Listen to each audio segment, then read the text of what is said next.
les marchés financiers surveillant les rendez-vous importants qui peuvent se déclencher de gros mouvements sur le pétrole, les actions, les taux, l'or ou le bitcoin.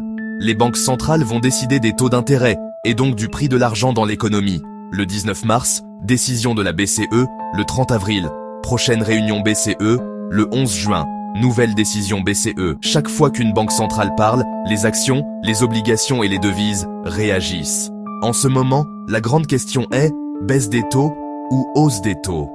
Les tensions géopolitiques compliquent beaucoup la décision. L'inflation est la boussole de la finance. Chaque mois sortent deux chiffres très surveillés, le CPI, inflation officielle, et le PCE aux États-Unis, l'indicateur préféré de la Fed. Si l'inflation remonte, les taux montent. Les marchés peuvent chuter. Si les taux baissent, les marchés montent. En ce moment, la géopolitique et les tensions au Moyen-Orient ont déjà fait remonter le baril, ravivant les craintes d'inflation. Si le détroit d'Ormuz est perturbé, les exportations chutent. Cela entraîne une hausse de l'inflation, des banques centrales plus dures, des marchés sous pression. Tous les trimestres, les grandes entreprises publient leurs résultats. Avril-mai, résultats du premier trimestre.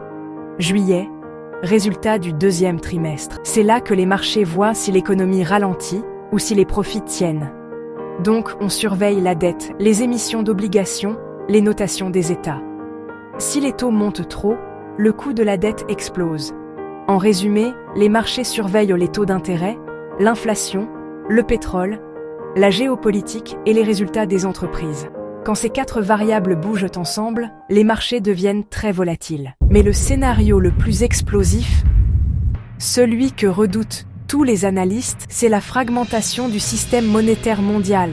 Imaginez un bloc occidental, un bloc Chine-Russie et leurs alliés, et un bloc non aligné.